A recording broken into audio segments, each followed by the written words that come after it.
நிறைய பேருக்கு நல்ல விஷயங்களை தொடர்ந்து சொல்லி கொண்டு இருக்கக்கூடிய, வாழ்க்கையில பரிகாரங்களை ரொம்ப எளிமையா சொல்லி கொண்டு இருக்கக்கூடிய பண்டிட் விஜய் அவர்கள் தான் இன்னைக்கு நம்மளோட இணைஞ்சிருக்காங்க. வணக்கம் சார். வணக்கம்மா. வணக்கம். வாழ்க வையகம், வாழ்க வையகம், வாழ்க வளத்துடன். நல்லா இருக்கீங்களா? நல்லா இருக்கேம்மா, சொல்லுங்கம்மா. சார், நம்மளுடைய நேயர்கள் நிறைய கேள்விகள் அன்றாட நம்மகிட்ட கேட்டுட்டு தான் இருக்காங்க. உங்ககிட்ட கேட்க சொல்லியும் நிறைய சொல்லிட்டு இருக்காங்க. அந்த வகையில இன்னைக்கு ஒரு கேள்வி கேட்டிருக்காங்க சார். என்ன அப்படின்னு பாத்தீங்கன்னா, சார், ஆல்ரெடி அவங்களுடைய ஜாதகத்துல வக்ரம் பெற்ற கிரகம் இருக்கும் பொழுது இன்னொரு வக்ரம் பெற்ற கிரகம் அதே கட்டத்துக்கு வருது, இதனால எனக்கு நன்மை நடக்குமா தீமை நடக்குமான்னு கேட்டிருக்காங்க சார். இதுக்கு உங்களோட பதில் சார்? என்னுடைய பழுதில் என்னன்னு கேட்டீங்கன்னா, பொதுவா ஒரு வக்ரம் பெற்ற கிரகங்களுடன் ஒன்றுக்கு மேற்பட்ட கிரகங்கள் சேர்ந்து இயற்கை வக்ர கிரகம் என்று சொல்லக்கூடிய ராகுவோ கேதுவோ அந்த இடத்துக்கு வரும் பொழுது, அந்த உதாரணமா ஒரு 3 கிரகம் ஒரே கட்டத்துல இருக்கு, குரு சுக்கிரன் செவ்வாய் 3 ஒரே கட்டத்துல இருக்குன்னு வச்சுக்குவோம், ஏதாவது ஒரு கட்டத்துல இருக்குன்னு வச்சுக்குவோம். இப்ப கும்பம் கூட வச்சுக்குவோமே, அவங்க பிறந்த கால ஜாதகத்துல, நான் சொல்றது பிறந்த கால ஜாதகத்துல கும்பத்துல குரு, கும்பத்துல சுக்கிரன், கும்பத்தில் செவ்வாய் இருக்கு. இதுல குரு வக்கரமா இருக்குன்னு வைங்க, அவங்க பெர்த் சார்ட்ல. டிரான்சிட்ல இப்ப ராகு அங்க உள்ள வந்திருக்காரு, டிரான்சிட்ல ராகு இப்ப கும்பத்துக்கு வந்துட்டாரு. இந்த 3 கிரகம் செத்து போயிடும். இதுக்கு பேர் டெத்து கிரகம்னு பேரு. இப்ப இந்த 3மே சுபத்தன்மையோட இருந்துச்சுன்னா ஒரு பிரச்சனையும் இல்லை. இதுக்கு தான் பரிகாரம். இப்ப நெகட்டிவா இருந்ததுன்னா அதுக்கு பரிகாரம் செய்யலாம். அதுக்கு பரிகாரம் இருக்கு. இருக்கு. அதாவது சில கிரக சேர்க்கைகள்ல ஒரு சில ஒரு கிரகத்தை கொண்டு போடும். டெத்து கிரகம்னு ஒரு கான்செப்ட் இருக்கு. இது மீடியால யாரு இது வரைக்கும் சொல்லல, நான் தான் சொல்றேன். எனக்கே புதுசா இருக்கு. டெத்து கிரகம்னு இருக்கு. ஓகே. ஒரு ஜாதகத்துல குருச்சந்திரன் சேர்ந்திருக்கு, சந்திரன் டெத்து. அந்த ஜாதகத்துல சந்திரன் டெத்து. அப்ப சந்திரனால எந்த நல்லதும் உங்களுக்கு சந்திர தசை வேலை செய்யணும் சூப்பரா இருக்குன்னு சொல்லிட்டு இருக்காங்க. வேலை செய்யாதுன்ட்டு இந்த சந்திர தசை தான் உங்களை பாடாப்படுத்தும். டெத்து கிரகம்னு ஒரு கான்செப்ட் இதுவரை மீடியாவில் யாரும் சொன்னதில்லை, நான் முதல்ல சொல்றேன். டெத்து கிரகம்னு இருக்கு. இப்ப உதாரணமா வருவோம். எனக்கு லக்னத்திலே சனி, உங்களுக்கு ஆமா, லக்னத்திலே சனி, லக்னத்திலே செவ்வாய், லக்னத்திலே சுக்கிரன், கரெக்டா கோச்சாரத்துல குரு அங்க உள்ள வந்தாரு. குரு சுபத்தன்மையோட பிரச்சனை இல்லை. குரு வக்கரமாகும் பொழுது அந்த 3 கிரகமும் டெத் ஆகி போச்சு எனக்கு லக்னத்திலேயே. இப்ப அந்த 3 கிரகம் வக்கரமான இருக்காது, ஒரு பலனும் வேலை செய்யாது. ஒரு கிரகம்னா கூட சொல்லலாம், சனி செவ்வாய் சுக்கிரன் 3மே டெத் ஆயிரும். கோச்சாரத்துல குரு அங்க ஒன்றுக்கு மேற்பட்ட கிரகங்கள் இருந்தாலும் வக்ரம் பெற்ற கிரகம் உள்ளே நுழையும் பொழுது அது எத்தனை கிரகங்கள் இருக்கோ அத்தனையும் கொண்டு போடும், வேலை செய்ய விடாது. ஏன் எனக்கு பிரச்சனையாச்சு அப்படிங்கிறதுக்கான ஆய்வெல்லாம் தேடி கண்டுபிடிச்சு, இது ஏற்கனவே தெரியும், ஆனா நான் எத்தனை விஷயத்த மண்டைக்குள்ள வச்சிருக்கிறது, இதெல்லாம் 20 வருஷத்துக்கு முன்னாடி படிச்சது. அப்புறம் தான் யோசிச்சேன், ஆகான்னு. அம்மா, என்னுடைய ஃபுட்டேஜை, என்னுடைய போட்டோவை எடுத்து ஃபேஸ்புக்ல அஸ்ட்ராலஜர் பண்டிட் விஜய்னு ஒரு ஃபேஸ்புக்கை கிரியேட்டிவ் பண்ணி என்னுடைய போட்டோவை போட்டு அவனுடைய போன் நம்பர் போட்டு கலெக்ட் பண்ணிட்டு இருந்திருக்கிறான். எனக்கு கமெண்ட் எப்படி வருது, ஒரு சரியா சொல்லல, அப்படி சொல்லல, இப்படி சொல்லலன்னு. நமக்குமே நிறைய கம்ப்ளைண்ட் வந்தது. நாங்க உங்ககிட்ட சொன்னோமே. 5 நிமிஷம் நான் 5 நிமிஷம் யார்கிட்ட பேசியிருக்கேன்? யார்கிட்ட நான் அப்படி பேசுனதே கிடையாது. என்னடா இப்படி போட்டுட்டு இருக்காங்கன்னு.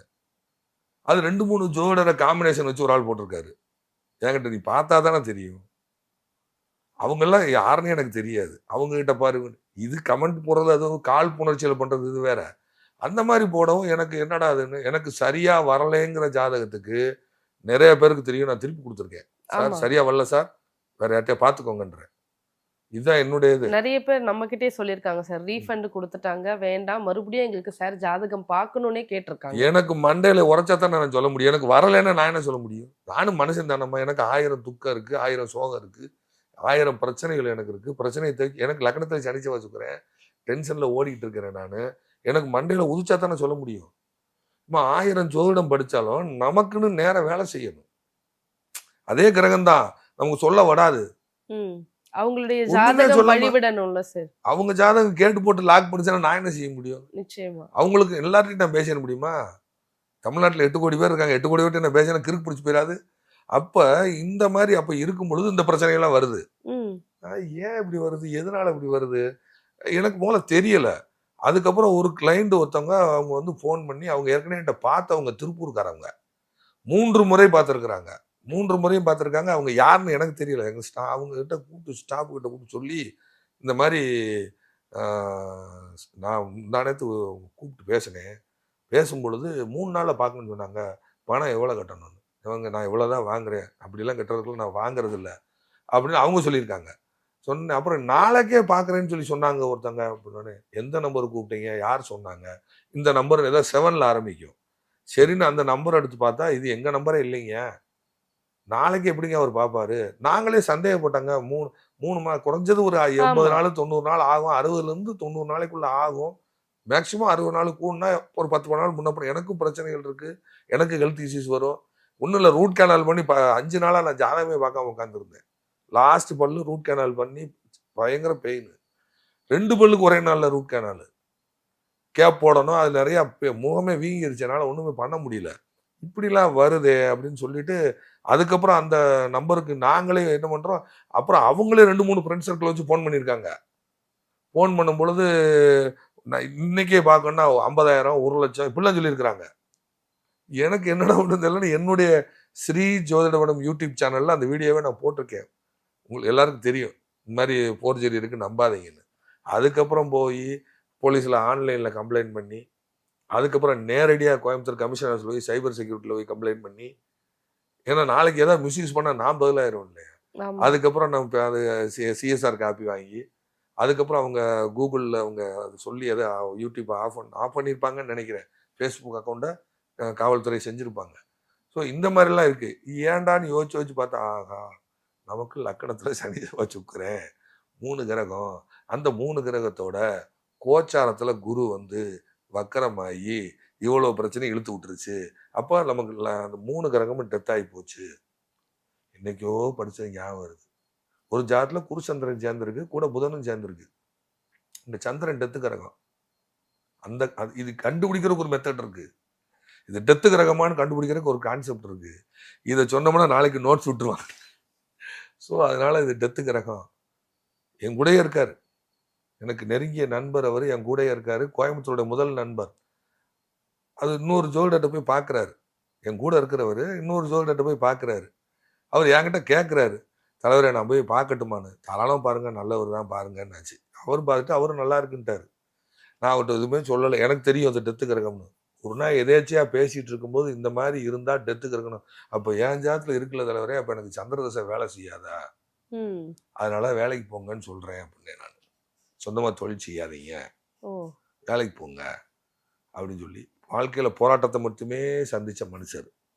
என் கூட தான் வச்சிருக்கேன். இப்ப என் கூட இருங்க, பேசாம இருங்க அப்படின்னு. அப்ப அந்த டெத்து கிரகம்ங்கிற கான்செப்ட், ஒரு 3 கிரகம் ஒன்றாக சேர்ந்து அதனுடன் சேர்ந்த ஒரு கிரகம் வக்கரம் பெற்றாலும், கோச்சாரத்தில் வக்கரம் பெற்ற இயற்கை வக்கர கிரகமாகிய ராகு உள்ள வந்தாலும் இந்த 3 கிரகத்தையும் செயல்படுத்தாது. இது செயல்படுத்தாதுங்கிறதுக்கு ஒரு கான்செப்ட் இருக்கு. செயல்படுத்துமா படுத்தாதா அப்படிங்கிறதுக்கும் ஒரு கான்செப்ட் இருக்கு. என்ன பொறுத்தவரை டெத்து கிரகம் ஒரு கான்செப்ட் இருக்கு. இது வெளியில நான் இது வரைக்கும் யாரும் சொல்லலை. இது சொல்லிக் கொடுக்கவும் போறதில்லை. புரியுதுங்களா? இது ஏன்னா அவங்க மனசு வந்து போயிடுவாங்க.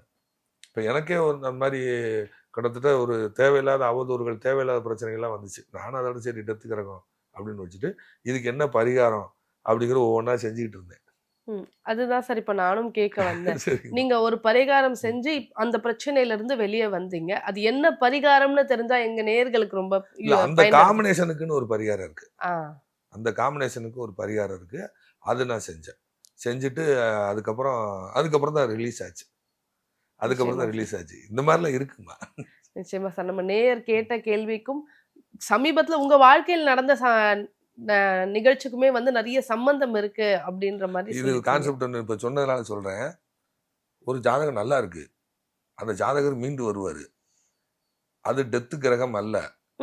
இது வக்ரமும் சேருதாங்க. டெத்து கிரகத்துக்கு மட்டும்தான் சில கோயில்கள் சில இடங்கள் வச்சிருக்கேன். ஓயாமாரி சுடுகாடுன்னு சொல்லிட்டு இருக்காங்க இல்லையா? அது நான் முதல்ல 2018 செப்டம்பர்ல நான் பேசினது. என்னுடைய ஸ்ரீ ஜோதிடபீடம் சேனல்ல நான் எப்பயோ பேசியிருக்கேன். அது ஒரு ஜாதகம், அவருக்கு அந்த மாதிரி பிளானட் இருக்கு, அதனால நீங்க ஓயாமாரி சுடுகாடு, அது எல்லாருக்கும் அது பொருந்தாது. எனக்கு நான் என்ன பரிகாரம் பண்ணேன்னு எனக்கு தான் தெரியும். அப்போ அவங்களுக்கு போய் நான் ஒன்றும் இல்லை, டெய்லி பானகம் சாப்பிட்டுட்டு இருந்தேன். இந்த பானகரம்னு சொல்லுவாங்க தென் மாவட்டத்தில், அது பானகம்னு பேர். அதாவது நரசிம்மருக்கு படைக்கிறது. ஆமா. அது நான் சாப்பிட்டுக்கிட்டு இருந்தேன். அப்போ ஒரு ஜாதகத்துக்கு நான் சொன்னதுக்கான கான்செப்ட் இந்த டெத்து கிரகம் இருக்கிறனால திருச்சி ஓயாமாரி சுடுகாடுன்னு சொன்னேன். இவங்க பொதுவானதாயிடுச்சு. சும்மா எடுத்த உடனே எல்லாரும் ஓயாமாரி சுடுகாடு, எல்லாம் ஓயாமாரி சுடுகாடுன்னு சொல்லி சுடுகாட்டில் அடக்கம் பண்ற கடை இல்லாம ஏமா போங்கம்மா. அதாவது இது நான் கண்டுபிடிச்சது இல்லை, என் குருமார்கள் கொடுத்தது. ம். அவர் என்னுடைய குருநாதர் மூக்கையாத்தவர் கொடுத்தது. இந்த டெத்து கிரகம்னு ஒன்று இருக்கு அப்படின்னு. இது யாரோ இதுல ஒரு சேனல்ல மூக்கையா தேவர்னு என் குருநாதர்னு சொல்லி பேச ஆரம்பிச்சேன். ஒரு சேனல் என்ன விட்டாங்க, ஃபார்வர்டு பிளாக் கட்சி தலைவர் மூக்கையா தேவர் படத்தை போட்டு விட்டாங்க. அச்சச்சோ. நான் கூப்பிட்டேன், ஐயா அந்த மூக்கையா தேவர் வேற, இந்த மூக்கையா தேவர் வேற அப்படின்னு சொல்லி இந்த மாதிரிலாம் நடக்குது. நீங்களே ஒருத்தர் கேட்குறாரு, ஏங்க ஃபார்வர்டு பிளாக் முக்கிய தேவர் ஐயாட்ட படிச்சிங்களே, அவருக்கு ஜோசியருன்னு. ஏங்க அவர் தியாகிங்க, நான் என்னங்க, நான் யாரை சொல்றேன், நீங்க யாரை சொல்றீங்க, இப்படிலாம் ராங்கா எடுத்துக்கிறாங்க. ராங்கா எடுத்துக்கிட்டு ஓயாமரி சுடுகாட்டுக்கு போயிட்டா பிரச்சனை சால்வ் ஆயிருங்க. இது ஒவ்வொரு ராசிக்கு தக்கவாறு மாறுபடும். அப்போ நான் என்னென்ன பண்ணேங்கிறது எனக்கு தான் தெரியும். அப்போ இது அது செய்யும் பொழுது எனக்கு உடனே அது 2-3 நாள்ல, ஏன்னா போலீஸ் ஸ்டேஷனுக்கே நான் ரொம்ப அலைக்கலைக்கப்பட்டு தான் போனேன். நான் எனக்கு நேரம் கிடையாது, அங்கே போய் உட்கார முடியுமா மணிக்கணக்கா? உட்கார முடியாது. அவங்களுக்கு தெரியாது நம்ம என்ன பண்றோம்னு. அதுக்கப்புறம் போய் கம்ப்ளைண்ட் பண்ணிட்டு வந்தேன். இந்த அலைக்கழிப்புலாம் வந்துச்சு. நிச்சயமா சார். சரிங்களா? சரி, இப்ப 2 வக்ரகிரகங்கள் சேர்ந்தா ஆபத்துன்ற விஷயத்த பத்தி நீங்க சொல்லிட்டீங்க. ஆனா இதுலயுமே வந்து பாசிட்டிவும் இருக்கு அப்படின்னு நீங்க முதல்ல சொல்லியிருந்தீங்க. பாசிட்டிவா இருந்தா அவங்க லைஃப் எப்படி மாறும் சார்? பாசிட்டிவ் வந்தா சூப்பரா இருக்கும். அதான் வேற வேற கட்டத்துல இருக்கணும். ஒரே கட்டத்துல சிக்கிடக்கூடாது. வேற வேற கட்டத்துல ஒன்றுக்கு மேற்பட்ட கிரகங்கள் வக்கரமாச்சுன்னா அவங்களாம் பெரிய கோடீஸ்வரர்கள். 3 கிரகம் 4 கிரகம் வக்கரமா இருக்குன்னா பெரிய ஆளுகளா இருப்பாங்க. நான் என்ன சொல்றேன், ஒரே கட்டத்துக்குள்ள போய் சிக்கிடக்கூடாது. சிக்கிச்சுன்னா மற்ற கிரகத்துல கொண்டு ஓடுங்கம்மா. அது பேர் தான் டெத்து கிரகம்னு பேரு. இது டிரான்சிட்டுக்கும் பொருந்தும், பெர்த் சாட்டுக்கும் பொருந்தும். பாடா படுத்தி எடுத்துரும். அதுக்கு என்ன பரிகாரம்னா, அந்த ராசி மண்டலம், அவருடைய நட்சத்திர பாவகம், அது எத்தனை டிகிரில சேர்ந்துருக்கு, இதெல்லாம் வச்சு சொல்லணும்னா அந்த மெத்தட்ல தான் சொல்லணும். இதுக்கு பரிகாரம்னு டிஃப்ரெண்டா மாறுபடும். இப்ப உதாரணமா சொல்றதா, ஒரு ஜாதகம் அவங்க வந்து பாத்தீங்கன்னா மகர லக்னம். அவருக்கு வந்து பாத்தீங்கன்னா மிதுனத்துல ஒரு கிரகம் உட்காந்து திசை நடத்துது. மிதுனம் 1, கடகம் 2, சிம்மம் 3, கன்னி 4, துலாம் 5, விருச்சிகம் 6, தனுசு 7, மகரம் 8ஆம் இடம். திசை நடத்தக்கூடிய கிரகம் திசை நடத்தக்கூடிய கிரகம் எங்க இருக்கு? மிதுனத்துல இருக்கு. அவர் லக்னம் மகரம் திசைக்கு 8ஆம் இடம் ஆகுது. லக்னாதிபதிக்கு 6, 8, 12 மறைந்த திசை வேலை செய்யாது. லக்னத்துக்கு 6, 8, 12 மறைந்த திசை வேலை செய்யாது அப்படின்னு ஒரு பொதுவான ஒரு கான்செப்ட். இப்ப இவருக்கு ப்ராப்பர்ட்டி சம்பந்தமான பிரச்சனை, சொத்து சம்பந்தமான பிரச்சனை. அந்த சொத்து சேலாகணும். பரம்பரை சொத்து, அதாவது தாத்தா காலத்துல வாங்கின சொத்துன்னு வச்சுக்கோங்களேன். இந்த ப்ராப்பர்ட்டி சேலாகணும். அப்போ நான் வாங்கின உடனே, ஐயா அந்த மாதிரி மேட்டுப்பாளையம் ரோட்ல சொத்து இருக்கான்னு, இல்லை பெருநாய்க்கும்பாளையம் இந்த அரௌண்டு வருதான்னு. ஆமையா, பெருநாய்க்கும்பாளையத்தில் தான் எங்களுக்கு ப்ராப்பர்ட்டி இருக்கு. சரி, அதில் வழக்கு பிரச்சனை, நடவாத பிரச்சனை, டாக்குமெண்ட் பிரிக்க முடியாத சிக்கல் இருக்கா ஐயான்னு. ஆமையா இருக்கு. உடனே அவர் இதுக்கு ஏதாவது தீர்வு இருக்கா அப்படின்னு கேட்குறாரு. ஏதாவது காம்ப்ரமைஸ் ஆகி ஏதாவது விற்றா காசு கிடைக்குங்க. என்ன ஐயா, பொம்பளை பிள்ளையா இருந்தால் சொத்து கொடுத்துடணும், நீங்கள் அதுக்குன்னா பரிகாரம் சொல்கிறேன், இல்லைன்னா வேண்டாங்கன்னு. இல்லைன்னா பரிகாரம் சொல்ல மாட்டேன்னு. சார் அவங்க தான் பிரச்சனை பண்ணாங்க. சார் நியாயமாக பொம்பளை பிள்ளைகள் கொடுங்க, அது இல்லைன்னா பரிகாரம் சொல்ல மாட்டேன். நீங்கள் காப்பாற்றப்படணுமா வேணாமா, இல்லை இன்னும் கர்மாவோட வாழணுமா வேணாமா, பரவாயில்ல சார் பிரிச்சே கொடுத்துறேன் சார். இப்படி கொடுக்குற மாதிரி தான் உங்கள் ஜாதகத்தில் இருக்குது. பெண் பிள்ளை எங்கே போய் நிற்பாங்க, தயவு செஞ்சு அவங்களுக்கு சொத்து கொடுங்க அப்படின்னு சொல்லி சரின்னாச்சு. இப்போ பாருங்க, இவருக்கு இதே முடக்கு திரிசூனிய கோயில் 15 கோயில், 15 கோயிலும் காரில் பெட்ரோல் போட்டு அலைஞ்சு நொந்து போய் அவர் சார் ஏதாவது கோயில் சொல்ல போறீங்களான்னாரு.